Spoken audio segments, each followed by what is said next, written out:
जय हिंदू स्टूडेंट, स्वागत है एक बार फिर से आपके अपने यूट्यूब चैनल रोजगार की खबर बाय आदित्य में। तो 69,000 भर्ती की फाइनली सुप्रीम कोर्ट की तरफ से जजमेंट आ गई। काफी साल से ये अटका हुआ था कोर्ट में और फाइनली कोर्ट की तरफ से इसकी जजमेंट आ गई है। जजमेंट के क्या इंपॉर्टेंट की पॉइंट है मैं आपको यहाँ बता देता हूँ।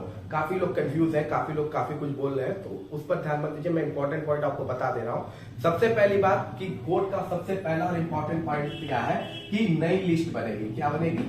नई लिस्ट बनाई जाएगी। ठीक है, जो पुरानी लिस्ट थी उसको अब खत्म कर दिया गया है, न्यू लिस्ट बनाई जाएगी। प्रॉपर रिजर्वेशन के रूल्स फॉलो किए जाएंगे और नई लिस्ट को तैयार किया जाएगा।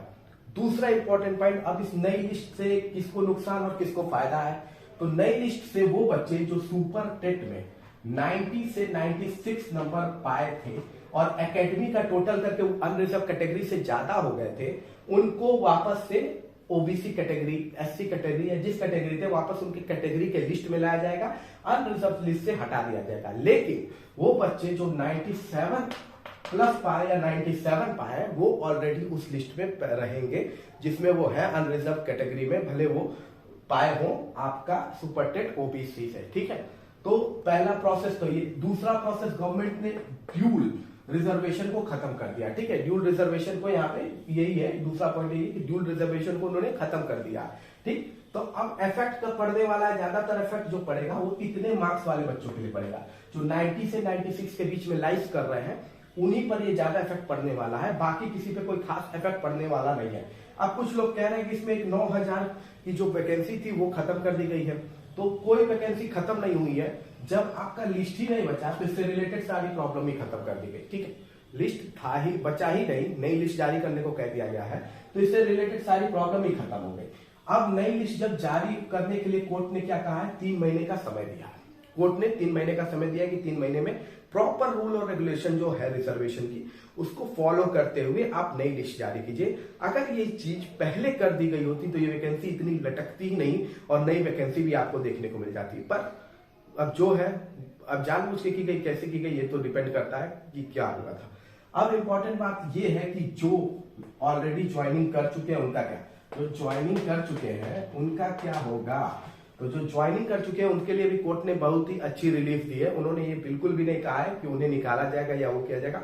उन्होंने गवर्नमेंट के पाले में गेंद डालते हुए कहा है कि आप एक अच्छी पॉलिसी बनाइए एजुकेशन पॉलिसी एक्ट के तहत और इनकी नौकरी कंटिन्यू रहे, इसकी कोशिश कीजिए। अब ये गवर्नमेंट पर है वो क्या करती है क्या नहीं करती है, पर ओवरऑल हाई कोर्ट की तरफ से बिल्कुल भी नहीं कहा गया है कि किसी की नौकरी जाने वाली है। बस उन्होंने कहा है कि नई लिस्ट जारी होगी। अब नई लिस्ट जब जारी होगी तो ज्यादा इफेक्ट जो पड़ने वाला है वो 90 से 96 पाने वाले बच्चों का पड़ने वाला है जो सुपर टेट में मार्क्स पाए हैं और वो 2 बार रिजर्वेशन का भी जो इस्तेमाल हुआ है उसे खत्म कर दिया गया है एकदम से। तो ये ज्यादातर इफेक्ट इतने बीच के मार्क्स वालों को पड़ेगा, बाकी किसी के मार्क्स वालों को नहीं पड़ेगा। ठीक है, अब इसमें बात यह है कि चूंकि अगर ये भी ज्वाइनिंग वाले बच्चे भी ऐड होंगे, नई लिस्ट वाले बच्चे भी ऐड होंगे, तो आमोनन है कि भर्ती 69,000 प्लस हो जाएगी। ठीक है, 69,000 प्लस में भी हो सकती है ये भर्ती हो जाए, सीट बढ़ जाएगी आपकी। ठीक है, तो किसी को ना कोई फायदा ना कोई नुकसान खास बड़ा वाला हुआ है, क्योंकि देखिए काफी लोग कह रहे हैं कि हम डबल बेंच पे जाएंगे, सुप्रीम कोर्ट पे जाएंगे। तो सुप्रीम कोर्ट का 2020 का भी जजमेंट है,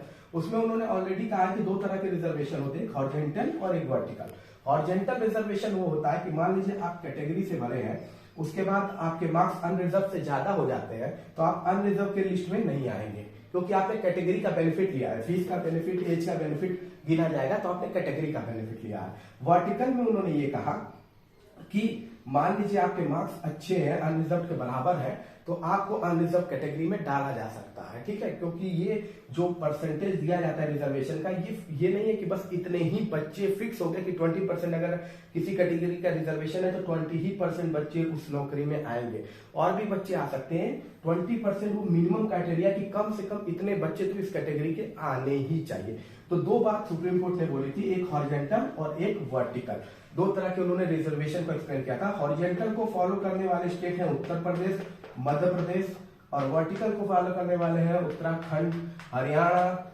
ठीक है, तो ये लोग हरियाणा हो गया, पंजाब हो गया, ये फॉलो करते हैं इसको। ठीक है, ऐसे ही एक और जजमेंट है आपका यूपीएससी से कि एक महिला, शेड्यूल कास्ट महिला थी, उन्होंने अपना मतलब ओवर एज हो गई थी वो अनरिजर्व कैटेगरी से, उन्होंने अपने रिजर्वेशन का इस्तेमाल करके फॉर्म भरा था एससी कैटेगरी से, लेकिन उनके जो मार्क्स आए फाइनल वो अनरिजर्व कैटेगरी से ज्यादा थे।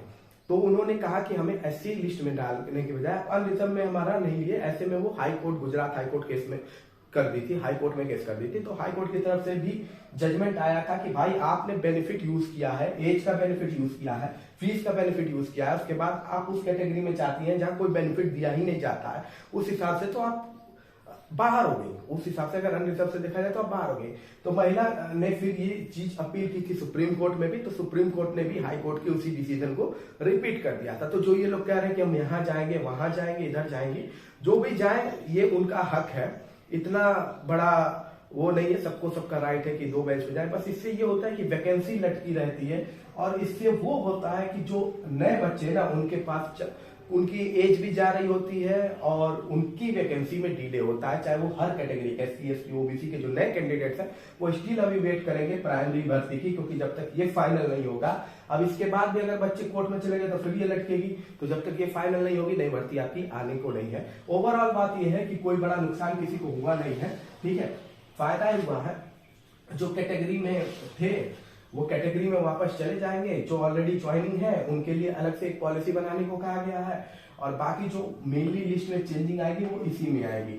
अगर ये सारी चीजें रूल्स के हिसाब से पहले ही गवर्नमेंट कर दी होती तो इतना ये होता ही नहीं, ठीक है। अगर एक प्रॉपर रूल फॉलो किया, जैसे अभी नर्सिंग का आ गया तो 80% सीट रिजर्व कर दी गई गर्ल्स के लिए, ठीक है, तो अब यहाँ पे फिर बवाल हो सकता है, लोग कोर्ट में केस कर सकते हैं। तो ये चीजें हैं, इन सब चीजों पे ध्यान देना है कि प्रॉपर रूल और रेगुलेशन से अगर कोई भी भर्ती कराई जाए तो वो जल्दी भी हो जाएगी और नई भर्ती भी आ जाएगी। पर ऐसा अगर होने लगा तो फिर हर साल भर्ती भी तो निकालनी पड़ेगी, ठीक है। बाकी किसी अपडेट के लिए मेरे चैनल को लाइक और सब्सक्राइब जरूर कीजिए। जय हिंद, जय भारत।